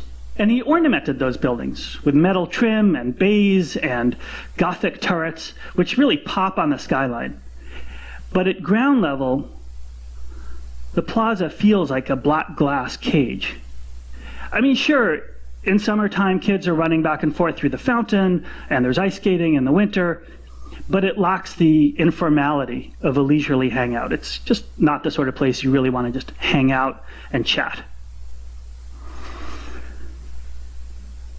Public spaces thrive or fail for many different reasons. Architecture is only one. But it's an important one.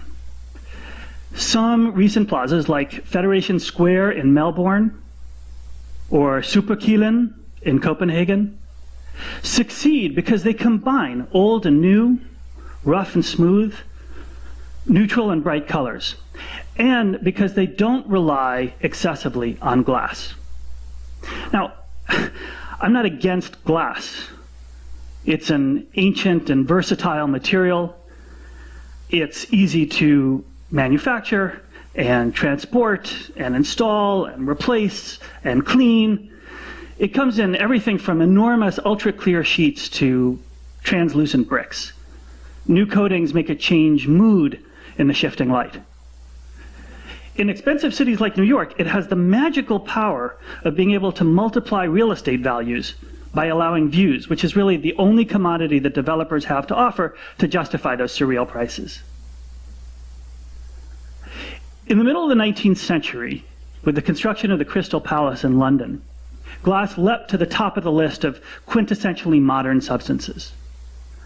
By the mid-20th century, it had come to dominate the downtowns of some American cities, largely through some really spectacular office buildings like Lever House in Midtown Manhattan, designed by Skidmore, Owings, and Merrill. Eventually, the technology advanced to the point where architects could design structures so transparent they practically disappear. And along the way, glass became the default material of the high-rise city. And there's a very powerful reason for that, because as the world's populations converge on cities, the least fortunate pack into jerry-built shantytowns. But hundreds of millions of people need apartments and places to work in ever larger buildings. So it makes economic sense to put up towers and wrap them in cheap and practical curtain walls. But glass has a limited ability to be expressive. This is a section of wall framing a plaza in the pre-Hispanic city of Mitla in southern Mexico. Those 2,000-year-old carvings make it clear that this was a place of high ritual significance.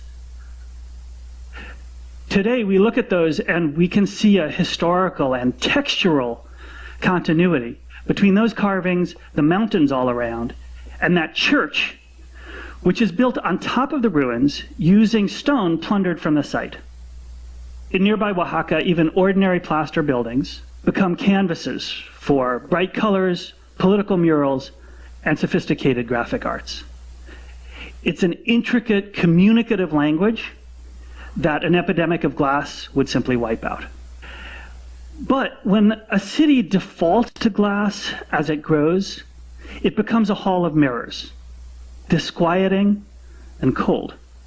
After all, cities are places of concentrated variety, where the world's cultures and languages and lifestyles come together and mingle. So rather than encase all that variety and diversity in buildings of crushing sameness, we should have an architecture that honors the full range of the urban experience. But everything would change in 1948, when 3 broadcast towers were built in Pennsylvania, Oregon, and Arkansas, giving remote areas television access for the very first time. Because of this, combined with the first hit television shows and a booming economy, television blew up. But funnily enough, because of the nature of its design, only live broadcasting was possible.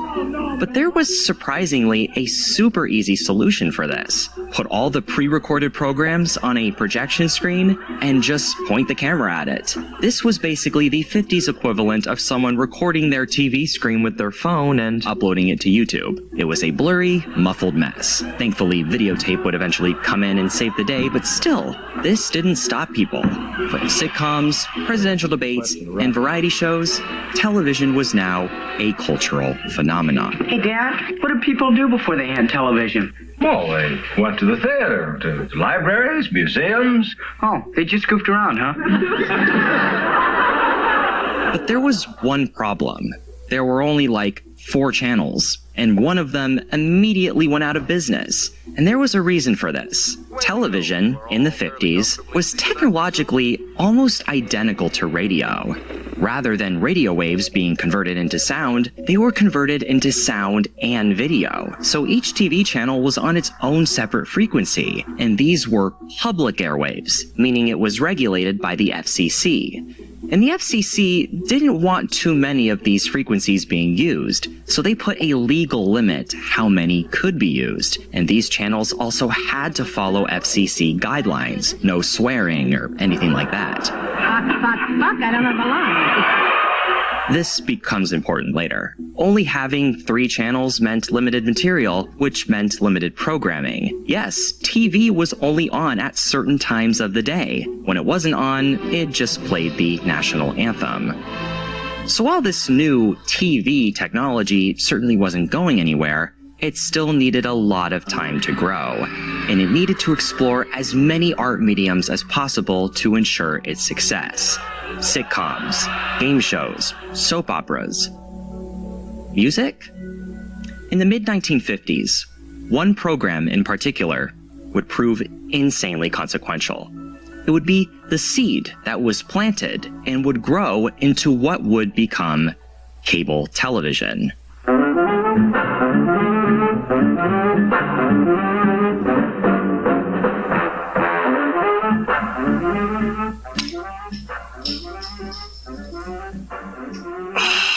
I haven't had soda in so long. This is a real autograph from Dick Clark, by the way. Yes, that's really him. A lot of people complain about my videos being too long, so this should be fun. So, what was American Bandstand, or Bandstand for short?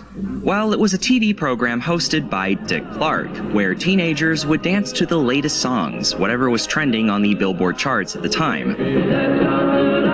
Sometimes even the artists themselves would show up and lip-sync the performance. It was basically TRL in the 1950s. Do you guys even know what TRL is? A lot of younger people watch me. It was TikTok in the 1950s.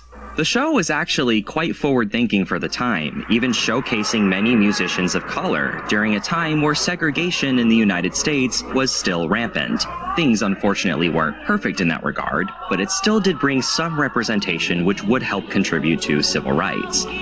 So what does this have to do with cable? Well, Bandstand essentially maximized the economic potential of a previously unexplored and somewhat new market: teenagers. Aside from the housewife, they're at home watching TV more than anyone else. They're old enough to have their own jobs and make their own money, but they're still young enough to be very impressionable and end up becoming loyal customers even well into adulthood. Youth-oriented programming. So Bandstand was a cash cow for both the music and the TV industry. And then in the 1960s, the British invasion happens, and it influences all American media. How many of you right now are tired of the Beatles? Uh-oh! Now there are British bands performing on American Bandstand. It is a cultural explosion and becomes one of the driving factors of the counterculture movement. Hippies become a thing. And what are hippies? They are this radically left-wing group that rejects all the idealism of the 50s. Screw the government, screw their rules, do whatever you want as long as it's not hurting anybody. Hippies did not represent the majority of people in the world, but they were powerful enough to alter the zeitgeist of the time, especially as the world was entering into the 1970s. And it's at this time where the Vietnam War becomes the first televised war, showcasing the true horror and violence of military combat. With this new attitude towards being real, people are now desensitized and start revisiting the ridiculous rules put forward by the FCC. Keep in mind, TV at the time is free to air, meaning they are on public airwaves just like radio, and the FCC can regulate what is allowed on there. It is not a violation of free speech because they aren't restricting what is being said, just how it is being said. You can say, "Well, I strongly disagree with President Eisenhower's recent decisions in his presidency. What do you have to say for yourself, Ike?" You can't say, "President Eisenhower, go f*** yourself. Also, I'm a communist." But that didn't matter. Some people thought, that's stupid. Why can't I say it that way? In 1972, George Carlin releases his album, Class Clown, which included his segment called The 7 Words You Can't Say on Television. And given recent events, these just so happen to also be the 7 words you can't say on YouTube.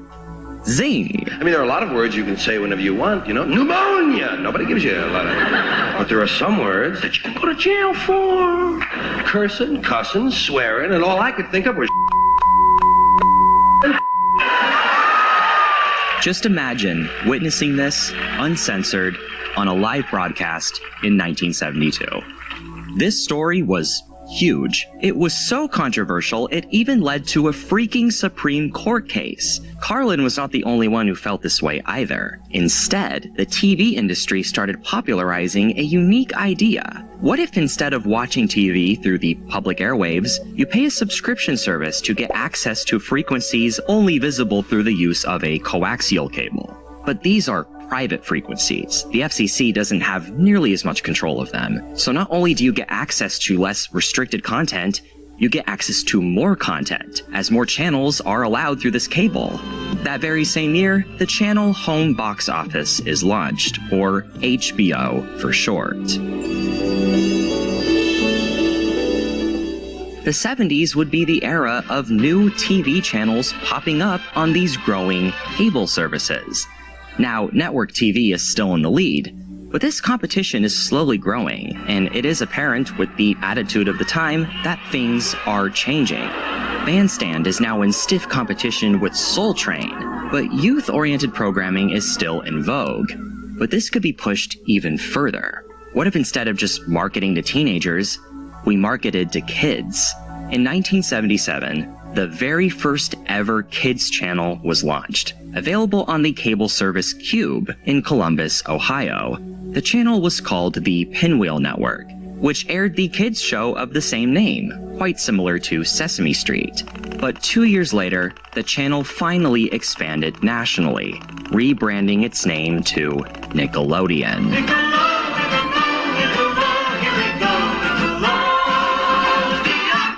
Now, there is some great discourse on when cable TV officially started. Many historians argue it was in 1948 when CATV provided TV access to people in remote areas for a subscription fee. But I disagree. This may be the technological definition, but the attitude, the spirit of cable TV that we understand and recognize today did kind of show up overnight. August 1st, 1981. We have made it. Ladies and gentlemen, rock and roll. There quite literally could not be a more fitting and poetic representation of the attitude people had towards cable TV than what MTV did in the first 5 minutes of its history. Say goodbye to the old ways of television broadcast, which was basically just an extension of radio with FCC guidelines and all. Cable TV was its own private realm where the government couldn't get its slimy hands on it. Radio TV was over. Video TV was the future. So what was the very first music video that MTV showed? Things would just never be the same after this. This may just be one of the most important broadcasts in history, the distinct start and end of 2 eras. Coincidentally, MTV aired more music in its first 2 hours than it has in the past 20 years. Zing, zing! I'm here till Tuesday. MTV was a cultural marvel unlike any other. I want my MTV.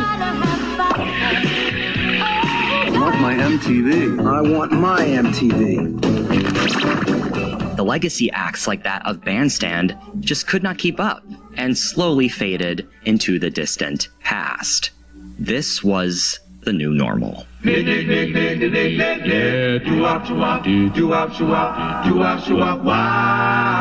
Cable as a lifestyle was snowballing. It was an explosion of color in an otherwise dull TV world.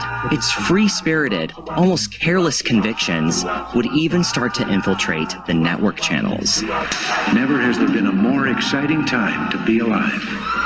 A time of rousing wonder and heroic achievement. As they said in the film Back to the Future, where we're going, we don't need roads. Bend your knees and stick out your pelvis. I'm telling you, baby, it's better than Elvis. Can you see this in the back row? From now on, Al Bundy is going to live with a little bit of dignity. I just don't know.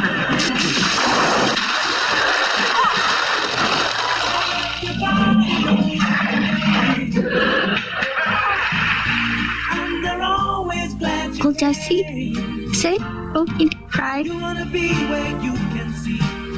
So the 25th Space Shuttle mission is now on the way after 1 minute 15 seconds, velocity 2,900 feet per second, altitude 9 nautical miles, downrange distance 7 nautical miles. By 1990, 60% of American households had some kind of cable or satellite television. There were now over 200 channels, each with their own unique purpose. They each had their own personality, own expectations, own fan bases. It was a whole other world, and everyone stopped and stared. I've been terribly concerned about the graphic display of violence which the mass media has been showing recently. And I plead for your protection and support of your young children. There is just so much that a very young child can take without it being overwhelming to him.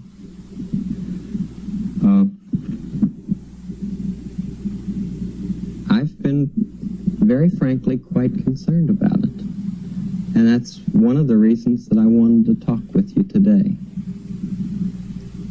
The best thing in the world is for your children to be included in your family ways of coping with the problems that present themselves anytime, but particularly now, in this very difficult time in our nation.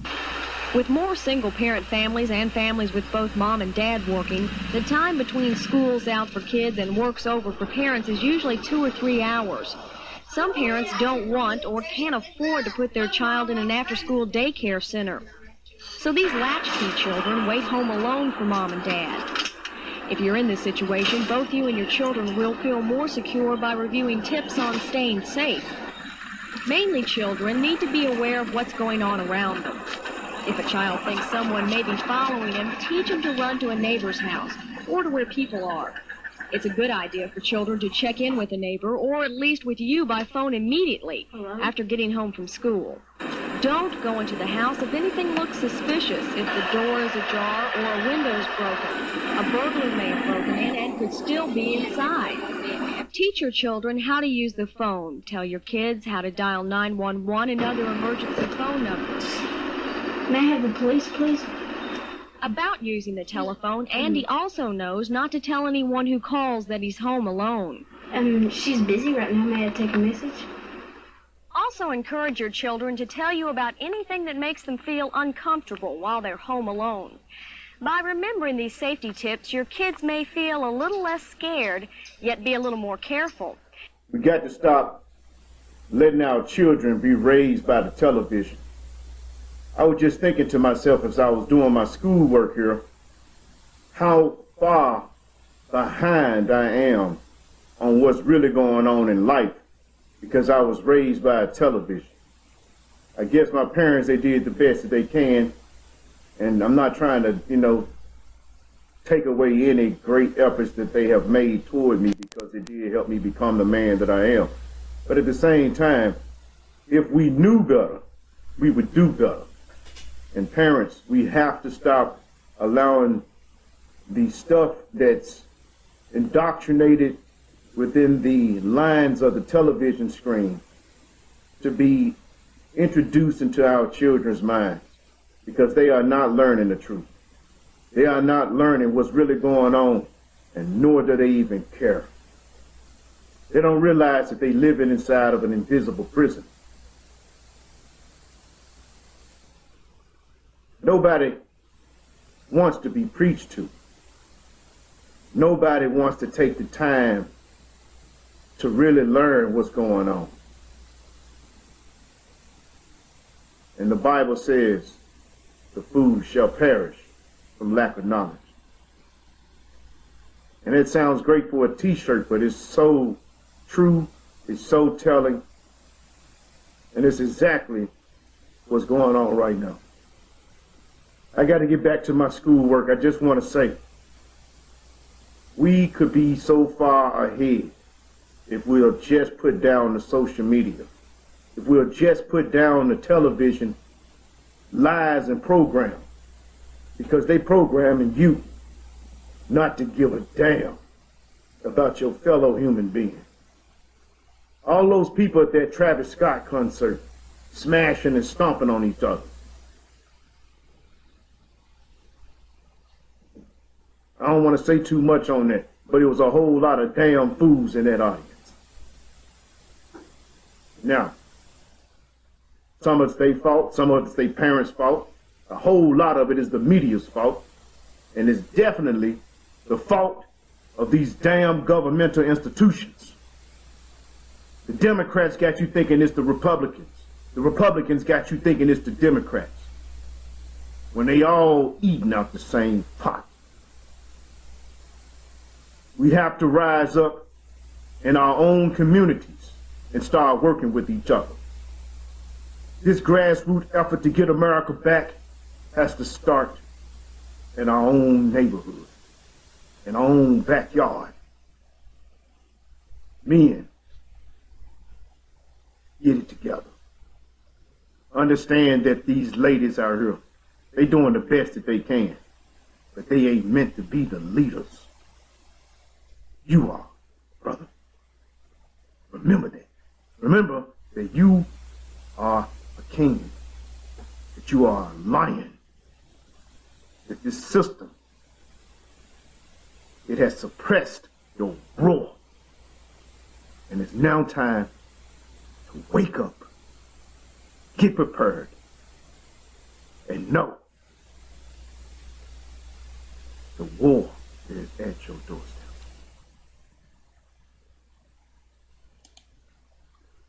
And not extinct. Yeah, that's the end of it. Good night.